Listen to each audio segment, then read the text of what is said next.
What's going on, everyone? Welcome to episode 95 of the Finale Podcast. Today I'm joined by Yossef to talk about week 4 of the NFL season. So, Yossef, it's been a couple of weeks. How's life been? Yo, what's up? How y'all doing? Everything's going good, to be honest. Just enjoying life. Glad to be on, talking about basketball. NFL starts soon. I think training camp's in 5 days, so God is good. And I don't want to be too federal here, but you mentioned the job promotion or job opportunity that you now have. So, just want to say congrats on that. Besides Thank you. getting into too many of the nitty gritty details. Yeah, I appreciate it, man. Excited to be in a new city too. Yeah. Where are you going to be living at? What's your address? No, I'm just kidding. Might as well, right? No, Good but one. yeah, glad to have you on. As always, enjoy talking football with you. So let's get into the topics for today. So one surprising or disappointing performance from week 3. What would yours be? I have a couple, I guess, but I'll go with what I saw on Thursday night, which is kind of distant memory at this point. But Jets, I think they played really well overall. They showed a complete style of game that I don't think we've seen quite yet with Aaron Rodgers. So even before I even get on the offensive side of the ball, if we talk about just like defensively what they did, I know this Patriots team is nothing crazy, but ultimately they shut down a decently running game, with Ramondre Stevenson. He was also dealing with some injuries, but Antonio Gibson, his backup, wasn't doing much better, not able to move. Of course, they have issues with the quarterback. Brissett has limitations, and the Jets really, push those limits with coming straight up the middle with some of the big boys they got on that D line. So, um, the on the defensive side, it was a dominance performance, something that we expected from the Jets, but maybe we haven't seen this thoroughly up until this point, which was fantastic. And then on the offensive side of the ball, man, we got to see every throw that Aaron Rodgers could possibly make, right, rolling out left, throwing left, vice versa, all of that. So, just a beautiful play calling and beautiful like orchestrating of the offense by Aaron Rodgers. I thought he fed the ball to everyone, and this is what I like to see. So ultimately, that was just, if we can get that level of synergy with the offensive pieces there with the Jets, two good running backs, a star level wide receiver one, and then very good, supporting cast around those three guys. It's fun to watch. So um, yeah, man, the Jets presently surprised. Now I guess the natural question would be, what's the what's the progression to this? What does this mean? Like, does this mean they're a contender? Where are they in the mix of the AFC? I think they're just like, I think the Bills and the Chiefs are kind of like, and the Ravens. Those three teams kind of have a deadlock for like who could be coming out of the AFC. But like if you want to talk about a top four, like I would have them over just about anyone else in the AFC. Okay, so you're high on the Jets. I am. I am. Okay. Yeah. I mean, I did not watch last Thursday night's game, but just by the stats, like holding that offense to 3 points, less than 100 yards passing for Jacoby Brissett. Yeah, so I think just one of the better performances for the Jets in the Hmm. Robert Saleh era, and just overall like just a really good game from Aaron Rodgers and that offense. So yeah, it does beg the question, with the way the Miami Dolphins are going to be struggling for the foreseeable future without For Tua sure. Tagovailoa. Like the Hmm. Jets are the biggest competition to the Bills, and that could put them in wild card contention for this season. So I do like their offensive pieces. It's just about putting it together, and they definitely did that last Thursday night. So yeah. So would you Yeah. say that's more of a surprise or a disappointment That was from? no, I was saying that was a surprise just because I Okay. didn't think Aaron Rodgers was gonna. It really should be more about Aaron Rodgers, because Okay. what he was able to do Thursday night was like something that people doubted if he would ever be able to do again after his injury Yeah. last year. Just kind of looking slow the year before too, to be honest. So being able to move around in the pocket, he moves great, he throws great. Like accuracy, of course, is amazing with him. Deep ball still there, like that's what really gives me confidence to say they're one of those guys, because we've seen him perform, and in the playoffs maybe he's had some bugaboos like the 49ers, but like ultimately like he gets to the he gets to the AFC or the NFC championship game, the conference championship game with ease, you know.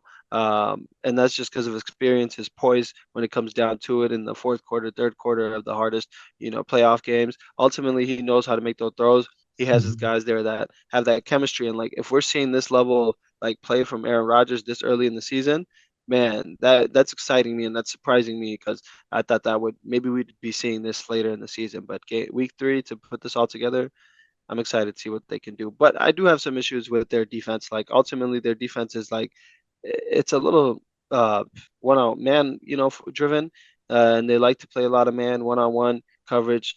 But I don't know how they'll be their DBs will be able to hold up because sometimes that D line doesn't get enough pressure and doesn't get home. So leaving those DBs in one on one for so long could be an issue, and I think that will come by to bite them in the ass if they can't, fix up their D line issues. That, they have a couple guys, that aren't here right now that should be. So through contract negotiation or injury, they'll be back.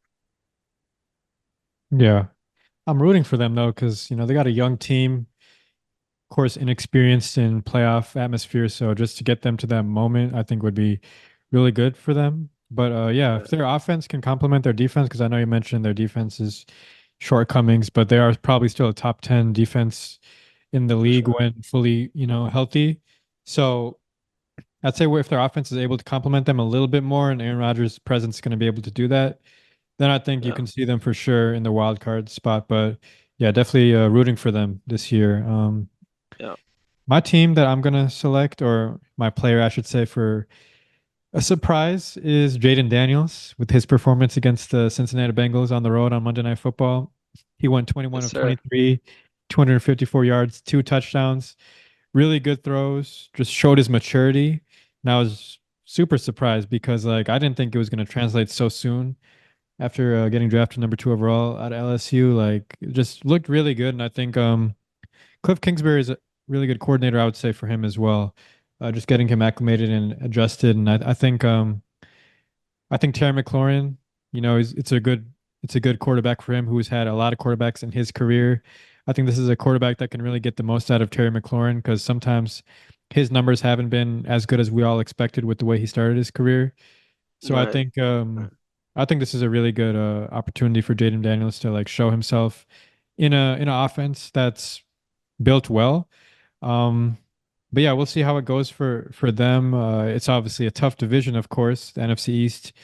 We know the NFC East. I mean, there are changes every year. There's a lot of new division winners, but I think the Cowboys and the Eagles are a tough opposition. So I like Right. the performance from Jaden Daniels, and yeah, I'd say it's a surprise because I was not expecting it. With the way like all these rookie quarterbacks have been playing, I didn't expect, 2 incompletions on a primetime game in your debut in a primetime environment on the road. Like that was impressive for me. Yeah, I love that. Jaden, like you said, uh, we all knew he had that accuracy, that arm that we saw at LSU, but maturing this quickly and being able to sit in that pocket, take those hits as he's releasing those balls, like it's impressive you see how all the other rookies are kind of struggling to acclimate to the speed of the NFL. This guy is different. Like he's special, and I love to see it. So you're right. This is someone that I'm looking out for every week. I want to watch him play. I think this week he plays against the Eagles. Like, oh man, like I'm just so excited Mm. to see how that goes. So Yeah. And leadership wise too, I think I was like watching the game and I saw a clip of him trying to get the offense out there, trying to go for it when they're on fourth and short. Like this right, guy, this guy really he wants it. So you can kind of see that competitive edge he has, and that's not to say any of these other rookie quarterbacks don't have that, just because they didn't start how Jaden has started. But I think it was just impressive to see a mature leader out of a leadership quality out of Jaden Daniels because this is a Washington Commanders team who hasn't been successful in recent years. Of course, new coaching staff coming in, so to have a quarterback mhm, that can kind of be a guy like that, it might be another C.J. Stroud, D'Amico Ryan situation with with Daniels and former DC. yeah. What's his name from Dallas? That is their head coach that I'm blanking on right now. Oh, I thought it was Clay. Kingsbury's OC, Kingsbury. Oh, okay. the DC of Dallas for the past few years. He used to be coach of the Falcons. Oh, I I'm hate, not I the guy hate, with names. I hate to blank on this one. I'm sorry for any Commanders fans if they ever see this. But Dan Quinn, yes, Dan Quinn, of course. Oh, Yeah, he's still so there. yeah, so I think that's a really good situation. I think yeah, Daniels could definitely have a really, really good rookie year with the talent he has on that offense. Austin Eckler, Brian Robinson, um, Yeah, Terry McLaurin. I'm forgetting some people, but yeah, that's my surprise outside of the Minnesota Vikings blowing out the Houston Texans. But yeah, I won't speak on that too much. We'll get into the Vikings with this next topic yeah. here. So next topic. I'm gonna put in my Actually, charger real for some. quick before you continue. Okay, okay.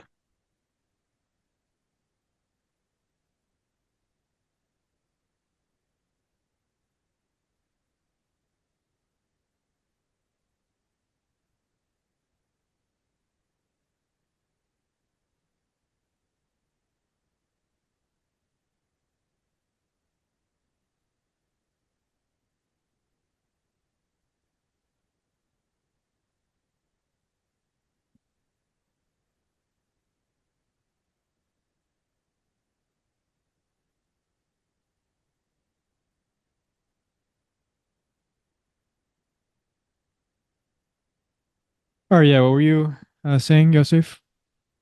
Yeah, I was just gonna say it would be a shame if we went through surprises and disappointments without bringing up Malik Neighbors' fantastic Week 3 performance. Yeah, Uh, that guy's playing amazing, dude. He just deserves a shout out. With if you can do it with Jones, you can do it anywhere. Like so, uh, shout out to him. He's nice.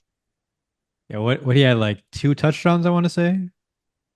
One of them was like a bad throw. He just made it happen. You know what I'm saying? So just Yeah, no, crazy contested catches. Yeah, he's the whole package, man. I think that they nailed that pick.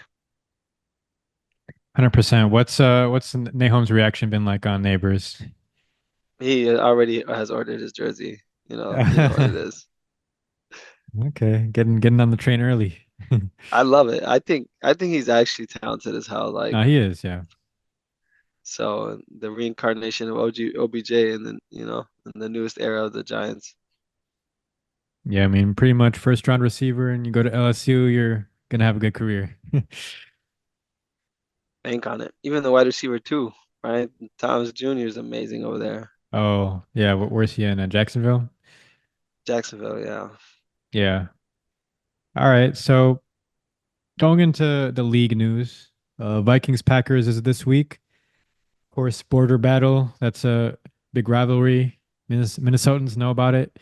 Um, what are you looking to see in that one? I mean, the Vikings have been playing well on both sides of the ball. Just looked at some stats earlier there. A top three scoring offense right now in the NFL, around 28 points per game.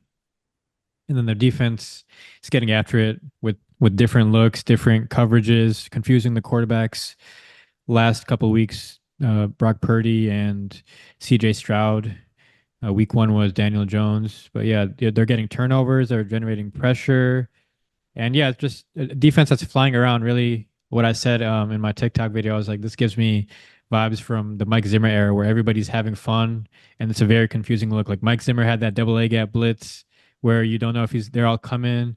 You don't know where Harrison Smith's going to be. He's all over the field. Like it was just kind of like that Right. with the way they use certain guys like Metellus and things like that. So, and then the Packers, where they had adversity week one, losing Jordan Love at the beginning of the game, and they had to turn to Malik Willis, and people were like, "Oh, this is the Malik Willis from Tennessee. Like you can't change him." Oh, But he comes in and he's a serviceable game manager in that environment. So, 2-0 in his start. We'll see if Jordan Love is going to be starting this week against Minnesota, but I think Willis is someone that they trust for sure to step in and execute the offense and LaFleur's expectations. So, What are you expecting to see in this Vikings Packers game on Sunday? Yeah, you cut out a little bit there after you started talking about I the noticed Mike I Zimmer. noticed it said my internet's unstable, but like hopefully Okay, hopefully it picked up somewhere. you got it, and then it came back when you started talking about the Packers. So Okay, hopefully it okay. didn't miss too much. All right, perfect. But yeah, you know what? This is probably the best game on this weekend, and uh, the Packers are one of the youngest, hottest teams with the quarterback and Jordan Love, who I think is questionable, so he might come back. He's a game time decision, I heard, and he's one of the most beloved in the league. Sat behind Aaron Rodgers, came, and now is up here doing it again. So one thing I'm actually excited about is just to see how well um, the Vikings can like defend. And I think last year against the Packers, they played two games. The first game, Flores had Jordan Love confused and didn't know where it was coming from. And then the second game, he came back and, Matt LaFleur put on a game, a clinic on Mike Flores on Brian Flores' defense. So it's that kind of that offensive coaching versus defensive coaching on our end, which the Vikings defense has been a bust all season. So I'm excited for that matchup. And then on the other end, I'm excited for our offense is good. KOC is the quarterback whisperer, getting JJ open, getting Naylor open. Aaron Jones is having his comeback game, whatever revenge game, and it will be in Green Bay. So I'm excited to see that offense and KOC coaching against a Packers defense that is susceptible. They had Aaron Rodgers, I mean Saquon Barkley run for two touchdowns and catch for another one. So their defense is susceptible. Can we keep up with them if our defense starts folding? Those are the things I'm curious about, and I really want Jordan Love to play. I know I talked crazy about Malik Willis that he's not really good, but ultimately, like that just speaks to the level of offensive scheming that Matt LaFleur can do to make a quarterback that looked like that last year look like this year. So just excited for the coaching battle. I think LaFleur is one of the youngest, best coaches offensively speaking. And Brian Flores is in for it, so I want to see how he figures us out or tries it. Yeah. I think another guy you have to look at for this Packers offense is Josh Jacobs, who they brought in the offseason. He's sixth in the league right now in rushing yards. He's looked pretty good, I would say, so far in his time there with Green Bay these first few weeks. But Minnesota thus far are the second best defense when it comes to rushing yards allowed per game. Mm-hmm. So I think that's an interesting matchup to look at with the rusher of Jacobs' caliber coming in and Lambeau and that environment, how they're going to fare there. I think I said, while some might not think it, I think this is the Vikings' biggest test of the season, just because it's a divisional game, it's a Right. rivalry.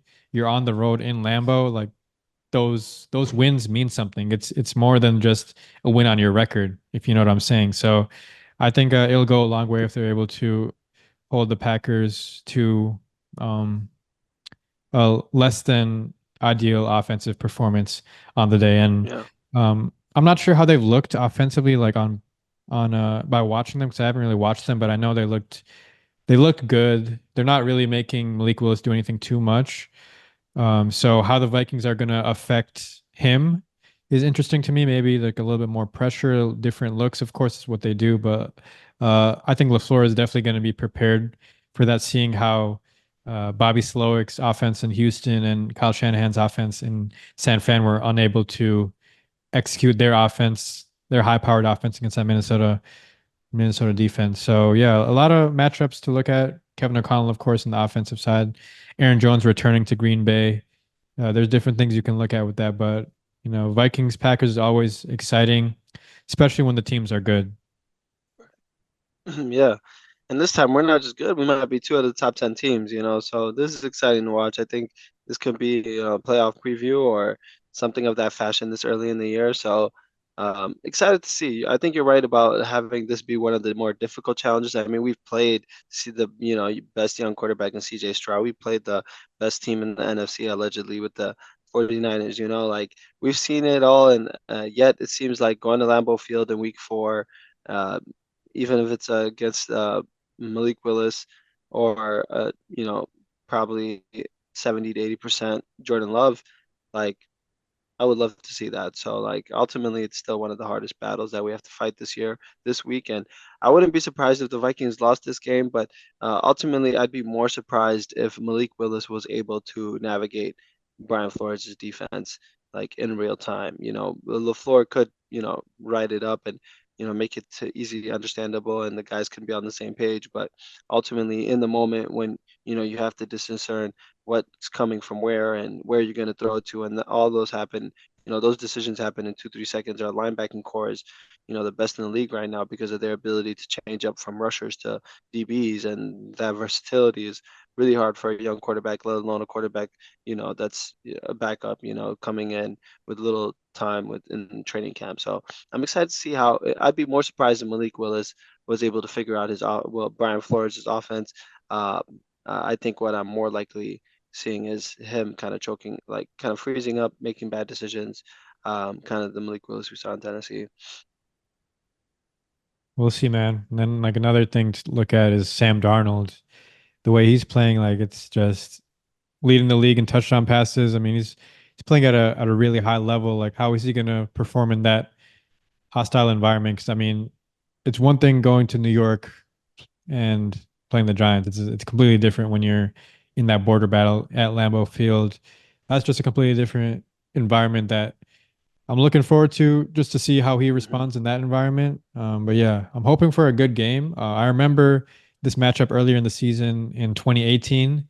I watched a clip of it on Twitter earlier. It was the Aaron Rodgers Packers with I'm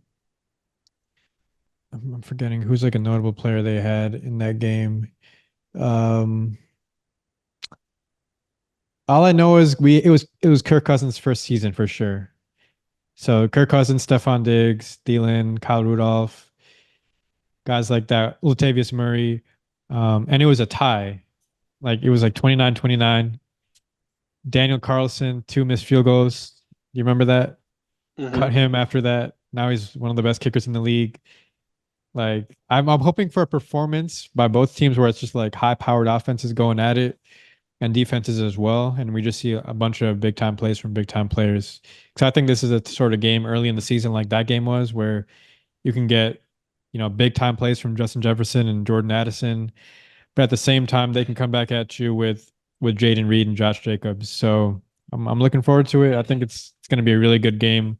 Um, if the guys show up and play like it, because the Vikings have been blowing out some of these teams. So it'll be different. How do they respond in a close game? I think Bill Belichick was talking about that this week on ESPN. Like they haven't played many close games when he was talking about the Vikings, which is true. So it's completely different when you have to perform in close games. And the Vikings, they're a team that is used to it in the Kevin O'Connell era, obviously playing a lot of close games in his first couple of years.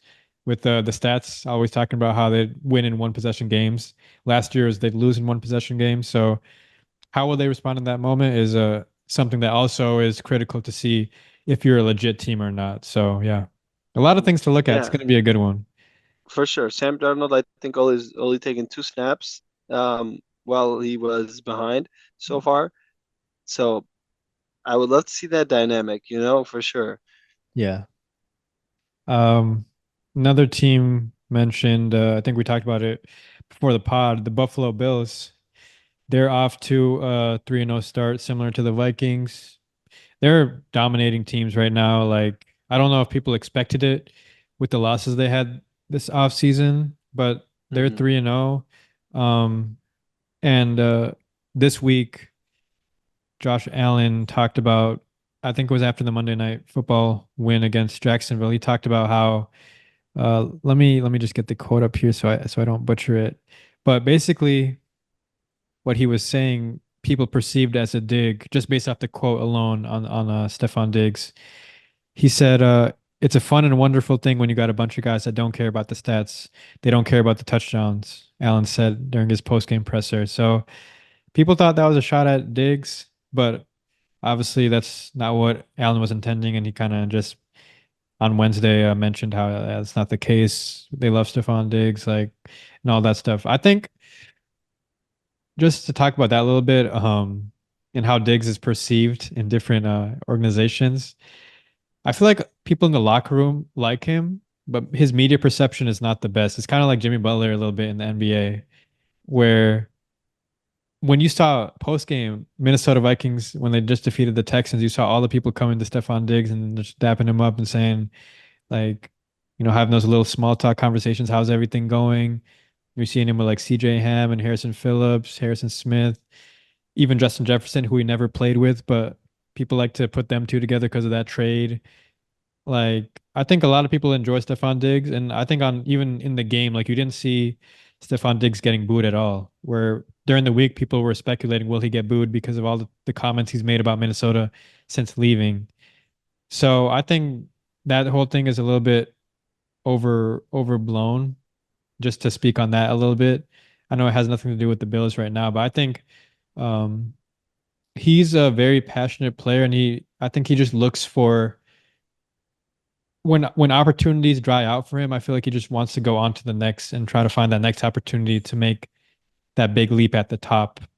And I feel like he probably felt like in Buffalo, they probably reached a cap where, yeah, we're not able to get past Buffalo. We're not able to get past certain stages. And he's a very like ambitious player. He probably wants, to, while he's in his prime, compete for a championship. Maybe he just felt like it wasn't there in Buffalo for him anymore. But yeah, he's always passionate, always on the sideline. You see him animated. Yeah. You've seen him in Buffalo talk like people, see him like they feel like he's going off on teammates. You've seen it in Minnesota as well, swinging his helmet. Like I think he's just a very passionate player, which brings a lot of misunderstandings.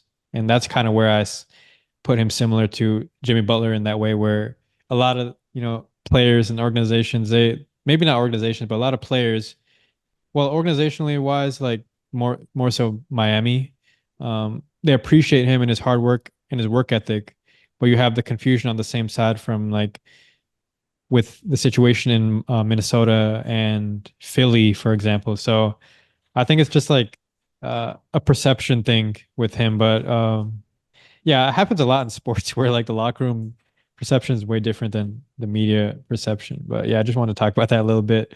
But as far as Buffalo goes, unless you have some comments on that before we go into Buffalo. Honestly, I'm a Diggs hater, so I have no comments. Okay, okay. Yeah, we're only looking for honesty here, so objectivity only, you know. Yeah, no, I can't bring that to this subject to be honest, but you make a good point. Yeah, but not like we're here to talk about the Bills. They're after a 3-0 start. Just what are your thoughts on how they've been looking like this season? Yeah, man, I think you mentioned it kind of at the top where they came in where people didn't know what to expect. Bills lost, Stephon Diggs, um, who's their number one wide receiver, who's the number two wide receiver. Um, they lost pieces on defense. Will that be okay? Ultimately, they've bounced back and answered the call a lot better than I think anyone imagined. They came out the gates week one, falling behind Arizona, and then their defense sat down. They clamped up, and Josh Allen did a little superhero act to will his team back. Now, since that week, we haven't seen him really being in that type of situation, and that is something that I'll be looking to see how he handles. You can't just superpower your way through, every good defense you face, but ultimately the scheme is phenomenal. Their defense, I mean, their team is built very well, where it's a defense reliance, and they lean on their defensive identity, and they run the ball. They win in the trenches, and ultimately we've seen that be a success. You know. Uh, Something that can be successful in the NFL. And ultimately, man, I love what they're doing. I love Josh Allen and the way he plays. And ultimately, I think what they can do as a team, it, it's very tantalizing. Not just the regular season type of team that we have here. They're kind of in the regular season, you see what they do to teams. They're more dialed in than other teams. They have a better um, wholesome scheme. I think they play more complementary ball than other teams, and we've seen it against Miami that was coming in looking to make a run at that division. Before Tua went out, he threw three interceptions just because the defense was so staunch, and the offense they were scoring, and it kind of makes quarterbacks think that they need to be a little bit more aggressive. And against that defense, it's hard to be aggressive. And then they come here and turn around and completely sun the Jaguars, which is a team that is looking for a father. So it was like perfect timings, but. Mhm. Uh, yeah, ultimately, I like what the Bills are doing here. I think they're the best 3-0 team. I think they've been playing better than the Chiefs. The Chiefs won, two very close games in week 1 and close week 2, and more that speaks to their championship pedigree, of course. But also like uh, dominating in the regular season is a sign of a team that's dominating early is a sign of good coaching and good roster construction. And as long as they stay healthy, man, the Bills are looking strong in the AFC. Yeah. And I mentioned earlier how the Vikings were top three team in points per game. Well, the Bills are number one with 37 points per game. So their offense is Wow. going like absurd right now. But Mhm. yeah, they've looked dominant. I do want to see them play better opposition. I think the toughest test probably on paper was the Dolphins, even though they played close against Arizona. Um, Dolphins lost to it in that game, and yeah, I think that was still that wasn't really a tough test. I mean, the Bills kind of have the Dolphins number, but I Mhm. want to see this week for sure. We're all waiting for that Sunday night football game, against Baltimore on the road. I think that's a huge test, right? Huge. So that'll be really a good gauge to see where, I mean, both teams are at. The Ravens just got their first win of the season last week against Dallas, but they made it tough on themselves towards the end of that game. So, this is a really good indicator of where both teams are at for sure. Yeah. You bring up a good point. That Ravens Bills game is very, anticipated. I cannot wait. I think these are the two teams that are vying to be the ones to take down Patrick Mahomes and the Chiefs. And ultimately, if one of them do end up doing that, this might be what's waiting for them at the conference level because you can't avoid, both of these teams. I mean, I guess you could, but the chances are that you'll get two of the three teams if you make it to that far. So. Yeah. Um, It'll be fun to watch them playing up against that level of caliber of team, and I love what the Ravens are doing. They're not a regular 1 and 2 team for sure. Yeah, and you mentioned the top teams to take down the Chiefs, but you didn't mention the Houston Texans, who a lot of people thought were going to be that team this year. So I want to just get your Yeah. thoughts on Houston. Of course, it's not the end of the world that they lost to Minnesota, but do you consider them to be a legit team at the top of the AFC, or do you think it's a little bit too early for that? Man, winning is hard in the league. It's extremely difficult, and a quarterback to come in and do it, in his second year to really compete is it's not something we haven't seen. Joe Burrow, I think did that in his second season, right? Yep. Was it his third season? I think it No, was the it's second season. second season Super Bowl. So it's not impossible. And ultimately, that team was really built on the defense, and Houston's defense is pretty good. They have two good edge rushers, DBs. But ultimately, I question if these guys can stop Patrick Mahomes for a play. I mean, for a drive. I mean, not a lot of defenses can, but um, and then on the other end, on the offensive side of the ball, uh, the Texans, have been barely winning these games. Game one against the Bears, the Bears kind of handed them or sorry, is that week two? Oh, the week two Week they two. beat the Colts on the road in week one, but week two they Yes. they beat the Bears at home. Yeah. Yeah. And both of those wins weren't really impressive, especially offensively speaking. And then against the Vikings, they absolutely, just stalled and they couldn't get guys open. And their D line was, I mean, their O line was just, fumbling. And that's the biggest issue with uh, this team is that O line, and it's really hard for a young quarterback to overcome a good O line like that. In my opinion, I think the Bills, the Ravens, and the Chiefs are clearly better than this team. But if they can make it to the second round of the playoffs and face one of these guys, ultimately like CJ Stroud has that difference making ability to be able to propel them through one of these games. But I don't see them propelling them through two out of these three teams, unfortunately. Mm. Yeah. I think when you change the conversation and say like what defense is best suited to play against Kansas City, then I kind of like Houston's chances a little bit more because I trust their defense a little bit more than I do Buffalo's. And not so much Baltimore because Baltimore's got the personnel on them, but I feel like schematically, D'Amico Ryans is the best of the best. So like you can get him in that game. It's really just about discipline that really hurt them against Minnesota with all the penalties Mm, that they were enduring. And I think if they're able to fix those errors, then even offensively, they have the weapons to hurt opposing defenses. You got Nico Collins, Tank Dell, who hasn't looked that good, but you got Stephon Diggs as well. Who am I missing? Dalton Schultz, Joe Mixon, Cam Akers, for Damian sure. Pierce. So, I mean, they got weapons. It's really just about the consistency and applying that. Like, are they ready to make a jump this early into their experience? Where for the Bengals, it wasn't too early for them. I mean, Jamar Chase going to a Super Bowl in his rookie year, like these are things that are not common. Are Houston able to do it this year? I don't know, but again, we'll have to see. I think I would agree with you though. It might be a little bit too early. I think. How about this question? You brought up the Jets earlier being kind of like that tier below these top teams of Buffalo, Baltimore, and Kansas City. Do you think Houston is on par or exceeding where the Jets are currently at, or what do you say on that? Um, I think it'd be a super entertaining round one matchup if that is what we get. Uh, I would slightly lean. Man, I just haven't seen the Jets in the playoffs like that, like defensively even. Nobody has, yeah. Nobody has, and it's like how well can their defense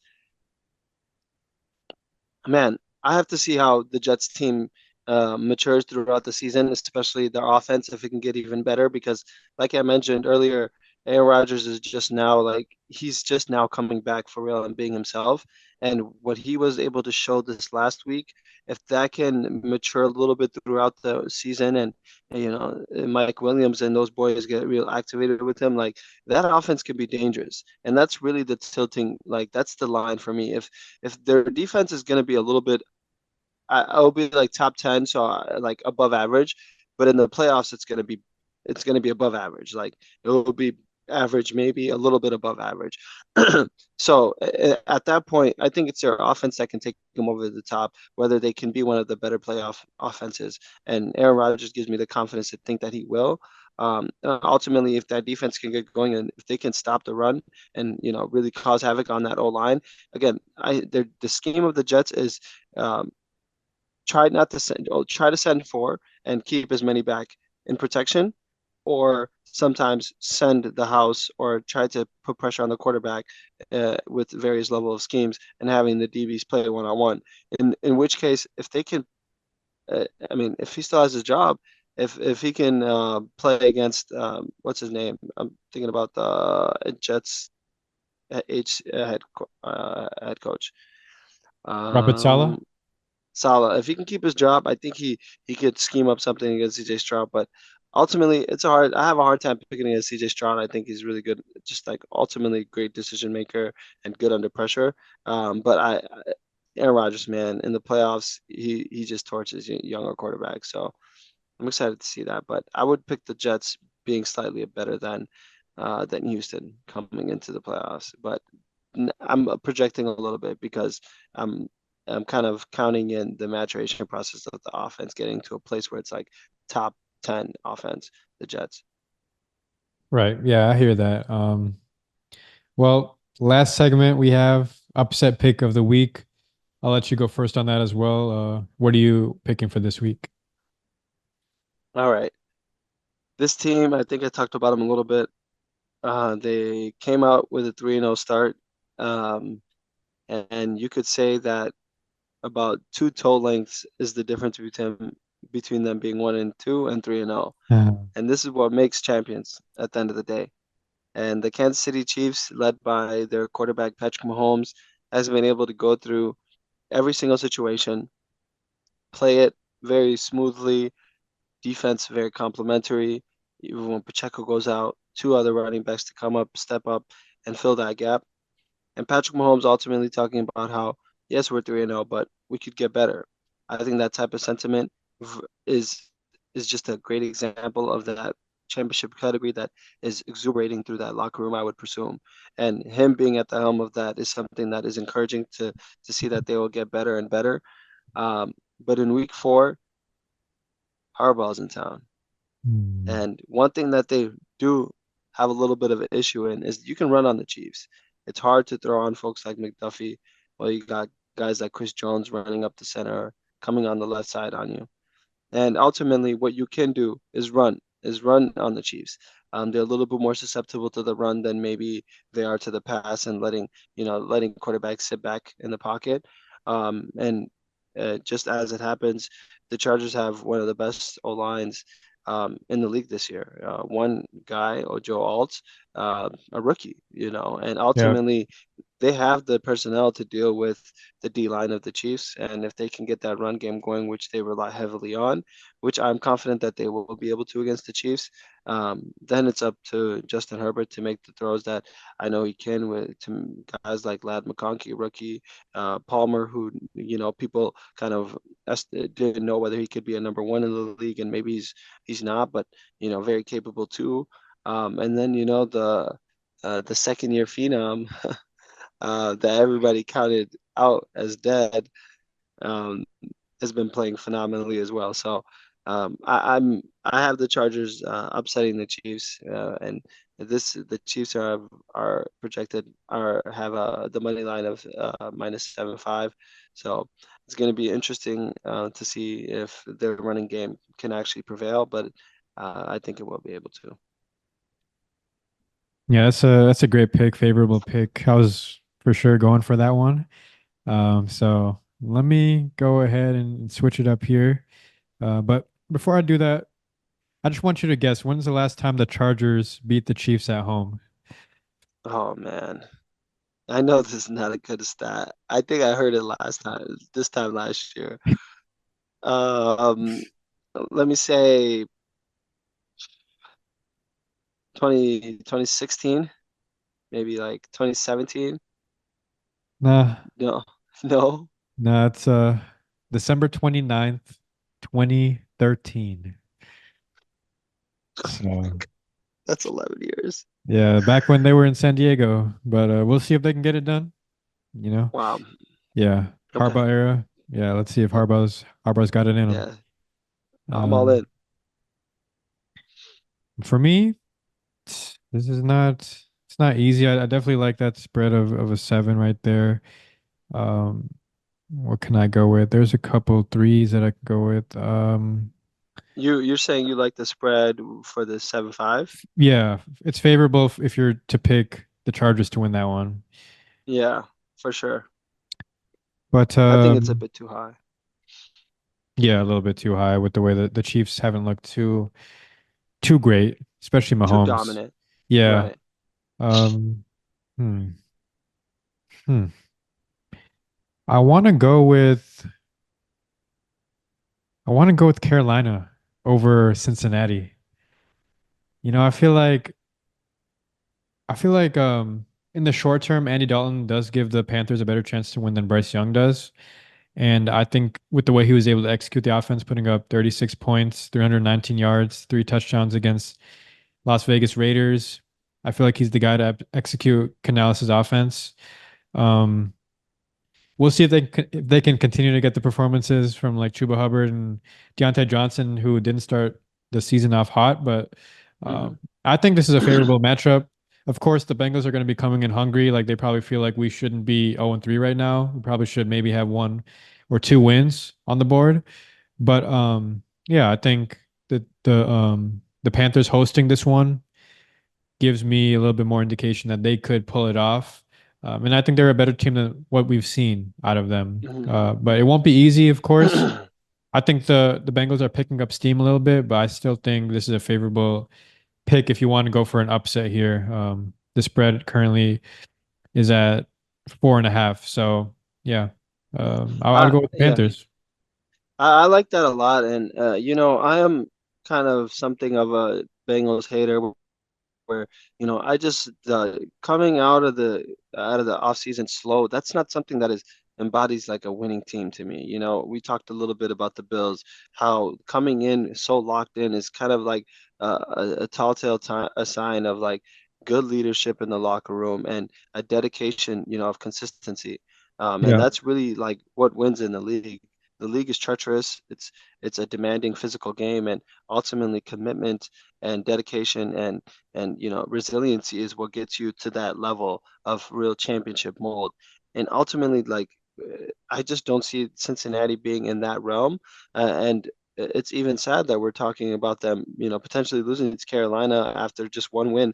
And that just speaks to like, you know, the level of um, first of all, we can talk about their defense just looking completely unable to stop anyone. I don't know how this defense is going to be able to guard any of the offenses we are talking about regarding the top three in the AFC, and let alone the Jets or the Texans. Like this Yeah. team, this defense, couldn't stop a third game rookie, which to his credit, he's playing phenomenally. Jaden Daniels, of course, but we need to talk about how their offense is looking to carry them, and it's a good offense. Joe Burrow, Jamar Chase, T. Higgins, they have guys. They're they're running the ball decently, and they're going to have to do that better to really compete, like I'm saying. But ultimately, with this level of defensive play, it makes them susceptible to lose a week 4 game to a Carolina Panthers team that has a clicking, that has a good offense and feels good about themselves. Has a good coordinator, good head coach, good scheme.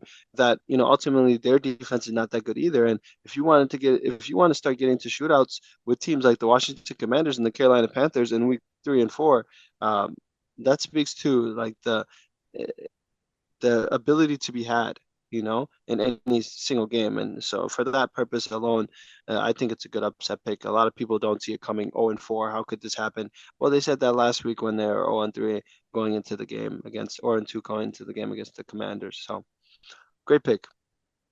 They need to do better. Yeah, I think it's just about like maintaining consistency and the standards on and off the field. Like we all kind of Correct. thought about how this Bengals team was going to sustain their level of consistency after making the Super Bowl once they had to pay these players, and how that would factor into, would they maintain their standards? Would they be competing with the Bengals year in, year out, and the Bills as they were initially? I think we're kind of seeing those standards drop a little bit. They still have the offensive talent and the flashes in there that we see, but Hmm. the winning edge, the factors that made them unique in the past and made them a tough opponent, they're kind of losing that. And now they're like, the Baltimore Ravens are back again, and they're a mainstay at the top of the AFC. Then you've got the Pittsburgh Steelers, who are undefeated at the current moment. So they're in a Hmm. hole right now, and they've got to kind of figure out what's the team that they want to be. Because I feel like they do they do a lot of talking. A So lot. they need to really like show it on the field that they're really who they say they are. And this is a great opportunity for them to just handle business against a team that you should beat. I think they should have beat the Patriots in week 1. You got to win against the Panthers as well. So we'll see if they Yeah. can do that. They have played close games, but it really doesn't matter at the end of the day if you lose. It's kind of like the Vikings. They can play close games with anyone who they want, but they're not a good team if they're not able to execute when it matters most. And Hmm. you got to play complementary football on both sides of the ball. It has to be effective. It has to be on point. If they're not doing that, then they're not going to be able to win many games, and definitely not in the same conversation as the AFC's elite teams. Um, so, so yeah, For you sure. make some great points there. Yeah, and I kind of to compare this to the Minnesota Timberwolves of the 2022-23 season compared to the 23-24 season, essentially the same exact roster. Karl Anthony Towns did get injured for like 40, 50 games. He was able to be back 20 games before the playoffs. But ultimately, what we saw with that is one team that was committed to defense and one team that was unknowing of their identity. And when you have an identity and that one that's allows everyone on the team to all focus on that one aspect of the game, but Mhm. also the general focus of the room and the group is a lot tighter and more focused. And if you want to be great at anything, whatever you focus on is what you'll get. And if you don't have a focus and if you don't have an identity, it's hard to be a lead. And that's kind of what I see in this in Cincinnati team, where you see so much talent and so much could be, but they're kind of taking things for granted and not understanding that like these things take a level of commitment and a level of common understanding amongst 53 guys, let alone a 15-man and NBA roster. So ultimately they need to lock in. Joe Burrow needs to be a better leader, and ultimately they need better leadership coming from somewhere, and it's not coming from the owner's suite either. So that stuff seeps in, and hopefully they can turn this around and be a little bit more focused going into this, or else just like that happened in the 22-23 season against the Timberwolves with the Timberwolves, excuse me, the Timberwolves were losing games that they shouldn't lose to the Pistons and to the Spurs before Wemby, and it's like, what's going on here, And then the very next year, you clean it all up, and when you're not just beating the teams that you're supposed to beat, but also in the games that you're supposed to be in, you win some of those games that you're supposed to be in the games in, and then you've completely taken care of the games you're supposed to win, and now all of a sudden, you have home court advantage in the first round, and you're set up to, be there to the place Yeah, you want to be. So yeah, just I just really don't like when teams are using, not taking full opportunity of the talent that they have. definitely hate to see it. But yeah, appreciate you coming on. That was all the topics that we had for the day. We'll have you on in a couple of weeks, hopefully next to Nahum. Hopefully he's enjoying the Giants game tonight as we record this on Thursday night, as it's underway already. But yeah, Yossef, appreciate you coming on, and we'll see you in a couple of weeks.